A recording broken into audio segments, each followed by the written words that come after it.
मुंबईत आलात आणि चर्चगेटला प्रसिद्ध के रुस्तम आईस्क्रीम खाल्लं नाही असं तरुणांमध्ये होत नाही. पण या रुस्तम आईस्क्रीमलाच आता एफडीएने टाळं ठोकलंय. टाळं ठोकलं अर्थात रुस्तम हे दुकान बंद ठेवण्याचे आदेश देण्यात आले. म्हणतात ना, कायद्यापुढे चांगले चांगले रुस्तम गार होतात. तुकाराम मुंढे यांच्या एफडीएच्या अधिकाऱ्यांनी रुस्तमला आईस्क्रीमपेक्षाही गार केले. सर्वात धक्कादायक बाब, ज्यांनी हे रुस्तमचं आईस्क्रीम खाल्लंय ना किंवा ज्यांना ते आवडतं त्यांच्यासाठी आहे. रुस्तम येथे कागदावर लिहून चिटकवले, इथे फक्त कॅश चालते, म्हणजेच या दुकानात ऑनलाईन पेमेंट होत नाही. म्हणून तुम्ही खिशातले आहेत ते पैसे जमवता आणि हे आईस्क्रीम विकत घेता.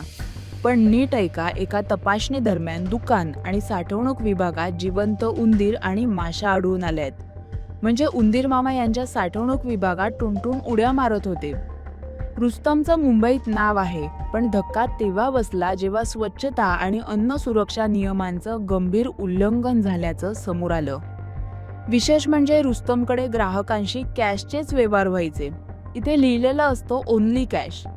रुस्तमचं आईस्क्रीम खायचं म्हणून लोक आत्ताच्या ऑनलाईनच्या जमान्यातही इथे केवळ कॅश देतात आणि आईस्क्रीम विकत घेतात. इतका रुस्तमपणा हे दाखवत होते. पण ही रुस्तमगिरी राखताना त्यांना स्वच्छता नाही का राखता आली? एफडीएने अचानक केलेल्या तपासणीत धक्कादायक बाबी समोर आल्या. दुकानात मोठ्या प्रमाणात मुदतबाह्य कृत्रिम फ्लेवर आणि इसेन्स साठवून ठेवल्याचं समोर आलं. यामध्ये पिस्ता, pineapple, sweet orange, cherry, almond, American ice cream soda, mix fruit, strawberry, black currant, rum Jamaica, लिंबू आणि प्लम अशा विविध फ्लेवरचा समावेश होता. हे सर्व मुदतबाह्य साहित्य एफडीएच्या पथकाने जागीच नष्ट केले. यानंतर तुकाराम मुंढे यांच्या एफडीएने रुस्तमचा परवाना तात्काळ निलंबित केलाय. आईस्क्रीम सुरक्षित ठेवण्यासाठी आवश्यक असलेली कोल्ड चेन व्यवस्थाही योग्य प्रकारे पाळली जात नसल्याचं निरीक्षण समोर आले. एफडीएने आईस्क्रीमचे नमुने प्रयोगशाळेत तपासणीसाठी पाठवले. पण यापूर्वी एका बाह्य प्रयोगशाळेच्या अहवालात या आईस्क्रीममध्ये दुधातील फॅटचं प्रमाण केवळ 7.94% असल्याचं नमूद करण्यात आलं होतं. पण नियमानुसार ते किमान 10% असणं आवश्यक आहे.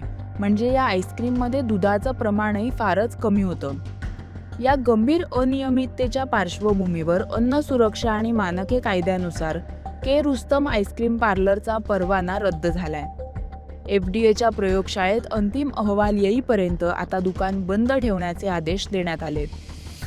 एफडीए आयुक्त तुकाराम मुंढे यांच्या निर्देशानुसार सेफ फूड सेफ महाराष्ट्र या मोहिमेअंतर्गत ही कारवाई करण्यात आली आहे. नागरिकांना सुरक्षित आणि दर्जेदार अन्न उत्पन्न व्हावं यासाठी मुंबईतील हॉटेल्स, रेस्टॉरंट्स आणि खाद्यपदार्थ विक्री केंद्रांची तपासणी आणखी तीव्र करण्यात येत असल्याचं एफडीएने स्पष्ट केलंय.